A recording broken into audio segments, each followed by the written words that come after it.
बिहार में एनडीए का seat sharing का फॉर्मूला तय हो गया है। सूत्रों का यह दावा है कि बिहार की 40 लोकसभा सीटों में कौन कितनी सीटों पर चुनाव लड़ेगा, आज इसका औपचारिक ऐलान भी कर दिया जाएगा। सूत्रों के मुताबिक बिहार में बीजेपी 17, जेडीयू 16 और एलजेपी रामविलास पासवान की वो 5 सीटों पर चुनाव लड़ सकती है, जबकि उपेंद्र कुशवाहा और जीतन राम मांझी एक सीट पर चुनाव लड़ेगी। सूत्र यह भी दावा कर रहे हैं कि बिहार की हाजीपुर लोकसभा सीट चिराग पासवान को मिल गई है, जिसके लिए वो लगातार बीजेपी के संपर्क में भी थे।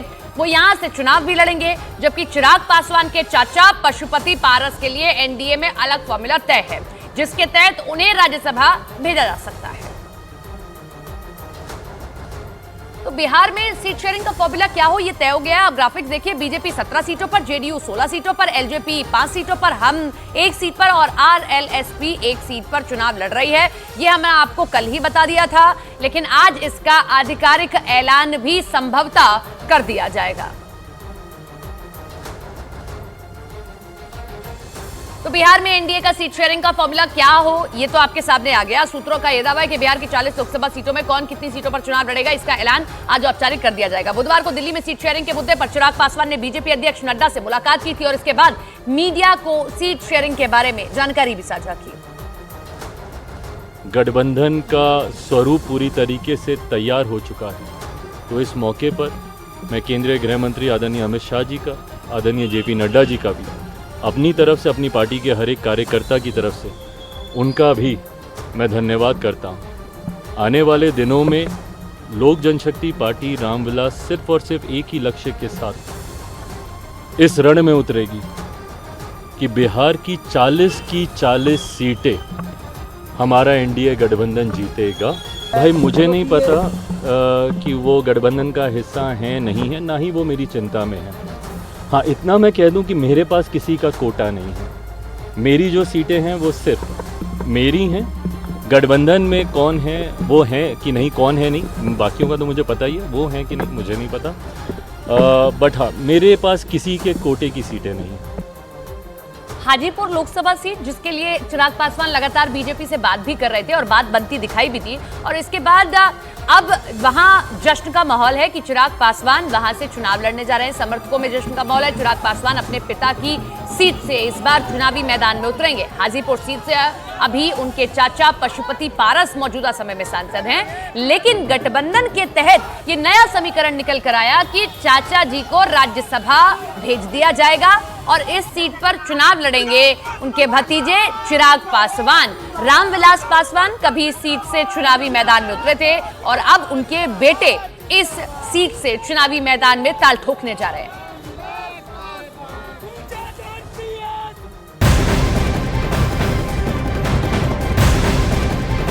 बिहार के बाहुबली नेता हैं आनंद मोहन। पटना में सीएम नीतीश कुमार से मुलाकात करते हैं और बुधवार देर रात को आनंद मोहन और अपनी पत्नी लवली आनंद के साथ सीएम आवास पहुंचते हैं, जिसकी तस्वीरें भी सामने आई हैं। हालांकि इस मुलाकात की वजह सामने नहीं आ पाई है, लेकिन एनडीए में सीट शेयरिंग और कैबिनेट विस्तार की खबरों के बीच इस मुलाकात को काफी अहम माना जा रहा है।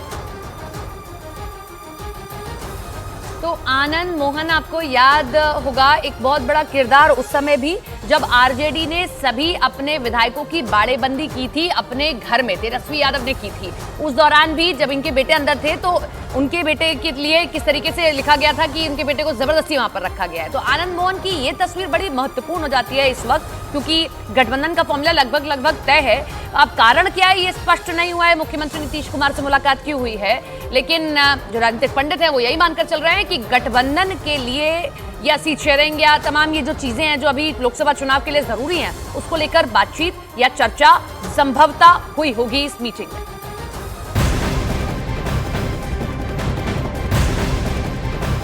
बाहुबली नेता आनंद मोहन ने पटना में सीएम नीतीश कुमार से मुलाकात की। देर रात आनंद मोहन और अपनी पत्नी लवली आनंद के साथ मुलाकात उनकी हुई है, और लेकिन इन सबके बीच में बड़ी खबर आपको बता दें, बिहार में आज नीतीश कैबिनेट का विस्तार हो सकता है। सूत्रों का यह दावा है कि इनमें कई नए चेहरों को मंत्री पद की शपथ दिलाई जा सकती है। हमारे सूत्र ये कह रहे हैं कि जेडीयू से अशोक चौधरी, जमा खान, रत्नेश सदा, महेश्वर हजारी, सुनील कुमार, लेसी सिंह, मदन सहनी और शीला मंडल जयंत राज्य मंत्री पद की शपथ ले सकते हैं। इसके साथ बीजेपी के कोटे से मंगल पांडे, नितिन नवन और प्रमोद कुमार के साथ कुछ और नए चेहरे आपको मंत्रिमंडल विस्तार में दिखाई दे सकते हैं। जीतन राम मांझी की पार्टी को भी एक और मंत्री पद मिल सकता है। सूत्र ये दावा कर रहे हैं कि बीजेपी और को जो है और संभवतः मंत्रियों की सूची जो है राजभवन भेज दी गई है।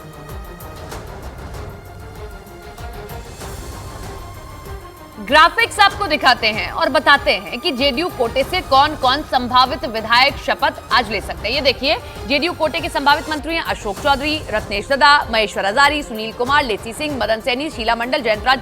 ये कुछ नाम है जो रिपीट भी हो सकते हैं। और इसके साथ में बीजेपी के कोटे से कौन कौन होगा वो भी हम आपको बताते हैं कि आखिर बीजेपी के कोटे से कौन कौन संभावित मंत्री हो सकता है। ये बीजेपी के कोटे वाले आप देख लीजिए, मंगल पांडे, नितिन नवीन और प्रमोद कुमार। ये सूत्र हमारे कह रहे हैं कि ये 3 चेहरे हैं जो मंत्रिमंडल में शामिल किए जा सकते हैं बीजेपी के कोटे से।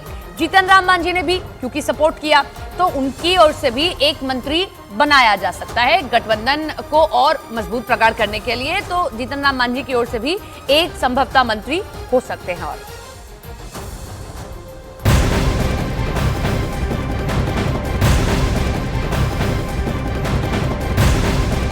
और दिल्ली के रामलीला मैदान में आज किसानों की महापंचायत होने जा रही है। दिल्ली पुलिस ने शर्तों के साथ संयुक्त किसान मोर्चा को महापंचायत की इजाजत दे दी है।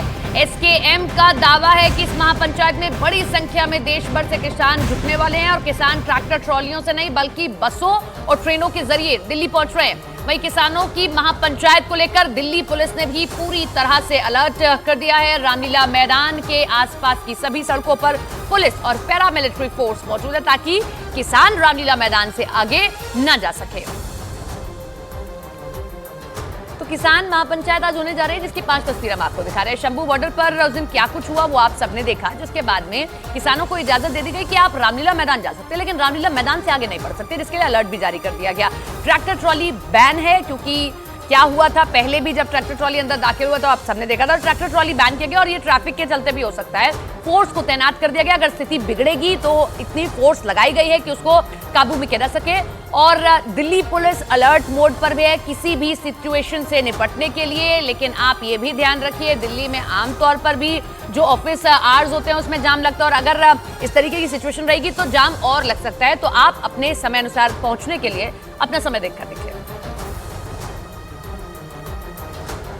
किसानों की महापंचायत में 5000 से ज्यादा किसानों के इकट्ठा होने की संभावना जाहिर की गई है और राजधानी की सड़कों पर हेवी जैम भी लग सकता है। और इसके पहले ही पुलिस ने ट्रैफिक डायवर्जन के बारे में सूचना दे दी है। ग्राफिक्स हम आपको दिखा रहे हैं। ये रास्ते प्रभावित हो सकते हैं, जिनमें जवाहरलाल नेहरू मार्ग होगा, बहादुर शाह जफर मार्ग होगा, आसिफ अली रोड हो जाएगा, स्वामी विवेकानंद मार्ग, नेताजी सुभाष मार्ग, मिंटो रोड, महाराजा रणजीत सिंह फ्लाईओवर, चमन लाल मार्ग।